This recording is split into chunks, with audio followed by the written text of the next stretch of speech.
Communism या साम्यवाद, ये शब्द सुनते ही क्या ख्याल आता है? शायद कार्ल मार्क्स, 20वीं सदी की क्रांतियां, सोवियत संघ, यही सब है ना? लेकिन क्या हो अगर मैं कहूं कि साम्यवाद का सबसे क्रांतिकारी, सबसे चौंकाने वाला आइडिया आज से कोई 2500 साल पहले किसी और ने दिया था? तो चलिए आज सीधे चलते हैं प्राचीन एथेंस में और मिलते हैं उस महान दार्शनिक से जिसने एक आदर्श समाज बनाने के लिए एक ऐसे साम्यवाद की कल्पना की जो आज भी हमें सोचने पर मजबूर कर देता है। और वो थे प्लेटो। लेकिन आगे बढ़ने से पहले एक बात बिल्कुल साफ कर लेनी चाहिए। प्लेटो का साम्यवाद और मार्क्स का साम्यवाद, इन दोनों में जमीन आसमान का फर्क है। देखिए, जहां आधुनिक कम्युनिज्म आम जनता यानी वर्किंग क्लास के आर्थिक फायदे की बात करता है, वहीं प्लेटो का कम्युनिज्म सिर्फ और सिर्फ शासक वर्ग के लिए था। और ये उनके ऐशो आराम के लिए नहीं, बल्कि उनके त्याग और तपस्या के लिए बनाया गया एक सिस्टम था, एक तरह का आध्यात्मिक इलाज। तो आज के इस सफर में हम प्लेटो के इस क्रांतिकारी विचार को परत दर परत खोलेंगे। हम जानेंगे कि ये आइडिया आया कहाँ से, वो कौन सी समस्या थी जिसे प्लेटो सुलझाना चाहते थे, उनका हैरान कर देने वाला समाधान क्या था, फिर देखेंगे कि इसकी सबसे बड़ी आलोचना क्या हुई, और आखिर में समझेंगे कि ये असंभव सा लगने वाला आइडिया आज भी इतना मायने क्यों रखता है। तो चलिए सबसे पहले मिलते हैं उस शख्सियत से जिसके जहन में ये सब कुछ आया। आखिर कौन थे प्लेटो, और उनमें इतना अलग, इतना रैडिकल सोचने की हिम्मत आई कहाँ से? प्लेटो कोई आम इंसान नहीं थे। वो एथेंस के एक राजसी परिवार से आते थे। उन्होंने अपनी आंखों से राजनीति में फैले भ्रष्टाचार, सत्ता के लालच और स्वार्थ को बहुत पास से देखा था। इस सबसे उनका दिल टूट गया और उन्होंने एक ऐसे आदर्श राज्य की कल्पना की जहां न्याय का राज हो। उनके लिए न्याय का मतलब सिर्फ अदालतें और कानून नहीं था, बल्कि एक ऐसा संतुलन था जहां समाज का हर वर्ग बिना किसी स्वार्थ के सिर्फ अपना कर्तव्य निभाए। और इसी खोज में उन्होंने लिखी अपनी महान किताब द रिपब्लिक। तो प्लेटो ने समाज की नब्ज पकड़ी और उन्हें एक गहरी बीमारी का पता चला। उनके मुताबिक इस समस्या की जड़ कहीं बाहर नहीं, बल्कि इंसान के अपने स्वभाव के अंदर ही छिपी थी, खास तौर पर उन लोगों के स्वभाव में जिनके हाथों में सत्ता थी। प्लेटो ने अपने आदर्श राज्य को 3 वर्गों में बांटा। सबसे ऊपर विवेक यानी रीजन से चलने वाले दार्शनिक शासक, बीच में साहस यानी करेज का प्रतीक सैनिक, और सबसे नीचे अपनी इच्छाओं यानी एपेटाइट से चलने वाला उत्पादक वर्ग। और सबसे दिलचस्प बात जानते क्या है? प्लेटो का ये साम्यवाद ये सिर्फ और सिर्फ ऊपर के 2 वर्गों के लिए था, शासक और सैनिक। इन दोनों को मिलाकर वो कहते थे गार्डियन क्लास या संरक्षक वर्ग। प्लेटो का मानना था कि एक शासक को 2 चीजें हमेशा न्याय के रास्ते से भटका देती हैं। पहली, कंचन यानी धन, संपत्ति और चीजों को जमा करने का लालच, और दूसरी, कामिनी यानी परिवार और अपने बच्चों से मोह। प्लेटो के मुताबिक यही 2 भावनाएं शासक को स्वार्थी बनाती हैं, उसे मेरा और पराया में बांट देती हैं, और यहीं से भ्रष्टाचार पैदा होता है। तो इस बीमारी के लिए प्लेटो का इलाज भी उतना ही क्रांतिकारी था। उन्होंने एक ऐसे साम्यवाद का प्रस्ताव रखा जो शासक वर्ग के लिए भोग का नहीं, बल्कि पूर्ण त्याग और आत्मसंयम का रास्ता था। सबसे पहले आया संपत्ति का साम्यवाद। इसके नियम एकदम साफ थे। शासकों और सैनिकों के पास कोई भी निजी संपत्ति नहीं होगी, न अपना घर, न अपनी जमीन, न कोई बैंक बैलेंस। वो सब एक साथ सामुदायिक बैरकों में रहेंगे, एक ही मेस में खाना खाएंगे।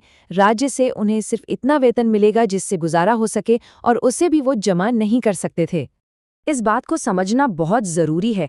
ये सिस्टम शासकों को कोई इनाम देने के लिए नहीं था, ये तो उनसे वो सब कुछ छीन लेने के लिए था जो उन्हें भ्रष्ट कर सकता है। ये एक तरह की तपस्या थी ताकि शासक का पूरा ध्यान सिर्फ और सिर्फ राज्य की भलाई पर लगा रहे। लेकिन बात यहीं खत्म नहीं हुई। निजी संपत्ति को खत्म करना तो बस शुरुआत थी। प्लेटो का असली और शायद सबसे चौंकाने वाला कदम तो अब आने वाला था। उन्होंने शासक वर्ग के लिए परिवार की संस्था को ही खत्म करने का प्रस्ताव रख दिया। प्लेटो के लिए मेरा परिवार और मेरे बच्चे की भावना भी उतनी ही खतरनाक थी जितनी मेरी संपत्ति की भावना। ये भाई भतीजावाद को जन्म देती है। इसलिए संरक्षक वर्ग के लिए निजी परिवार की कोई जगह नहीं हो सकती थी। उनकी केवल एक ही पहचान होगी, राज्य। तो सवाल यह है कि सिस्टम काम कैसे करता? देखिए, शासक वर्ग में कोई शादी नहीं होगी। राज्य तय करेगा कि कौन से सबसे काबिल पुरुष और महिलाएं संतान पैदा करने के लिए कुछ समय के लिए साथ आएंगे। बच्चा पैदा होते ही उसे राज्य की नर्सरी में भेज दिया जाएगा, जहां सबकी परवरिश एक साथ होगी। और सबसे जरूरी बात, किसी माता पिता को यह पता नहीं होगा कि उनका बच्चा कौन है, और किसी बच्चे को ये नहीं मालूम होगा कि उसके माता पिता कौन है। इस कठोर लगने वाले सिस्टम का एक ही मकसद था, एकता। प्लेटो का मानना था कि जब किसी शासक को ये पता ही नहीं होगा कि उसका अपना बच्चा कौन है, तो वो राज्य के हर बच्चे से एक जैसा प्यार करेगा, सबको अपना समझेगा, मेरा तेरा का फर्क ही मिट जाएगा। राज्य का हर सुख सबका सुख होगा और हर दुख सबका दुख। पूरा राज्य एक बड़ा संयुक्त परिवार बन जाएगा।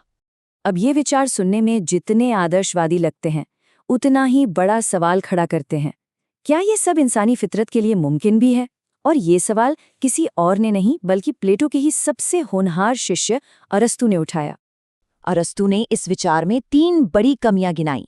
पहली, ये एक आधा अधूरा साम्यवाद है जो सिर्फ मुट्ठी भर शासकों पर लागू होता है, बाकी समाज पर नहीं। दूसरी और सबसे अहम, ये इंसानी स्वभाव के खिलाफ है। अपना घर, अपनी चीजें, अपना परिवार, ये भावनाएं तो प्राकृतिक हैं। और तीसरी, ये पलायनवादी है, यानी ये भ्रष्टाचार से लड़ने की बजाय उससे भागने का एक तरीका है। अरस्तु ने अपनी सबसे तीखी आलोचना एक लाइन में की। उन्होंने कहा, जो चीज सबकी होती है उसकी परवाह कोई नहीं करता। उनका मतलब था, अगर हर बच्चा मेरा बच्चा है तो असल में कोई भी मेरा बच्चा नहीं है। जब प्यार और जिम्मेदारी को हजारों में बांट दिया जाता है तो वो इतना हल्का हो जाता है कि उसका कोई मतलब ही नहीं रहता। जो सबकी जिम्मेदारी है वो असल में किसी की जिम्मेदारी नहीं है। तो क्या इसका मतलब ये है कि प्लेटो का ये पूरा विचार ही गलत था? शायद नहीं। अगर हम इसे एक प्रैक्टिकल प्लान की तरह न देखें बल्कि एक थॉट एक्सपेरिमेंट यानी एक वैचारिक प्रयोग की तरह देखें, तो इससे एक बहुत गहरा सबक मिलता है। प्लेटो की पूरी सोच का निचोड़ इस एक विचार में है, शक्तियों का बंटवारा। शासक वर्ग के पास सारी राजनीतिक शक्ति होगी, लेकिन कोई आर्थिक या पारिवारिक शक्ति नहीं। दूसरी तरफ उत्पादक वर्ग के पास आर्थिक शक्ति और परिवार रखने का अधिकार होगा, लेकिन कोई राजनीतिक शक्ति नहीं। ये सत्ता के 2 सबसे बड़े रूपों को एक दूसरे से पूरी तरह अलग कर देने की कोशिश थी। आखिर में प्लेटो का मकसद किसी एक व्यक्ति की खुशी नहीं बल्कि पूरे राज्य की एकता और न्याय था।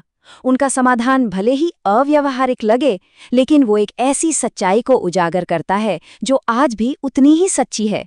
जब राजनीतिक सत्ता और निजी आर्थिक हित एक ही इंसान के हाथों में आ जाते हैं, तो भ्रष्टाचार का जन्म लगभग तय हो जाता है।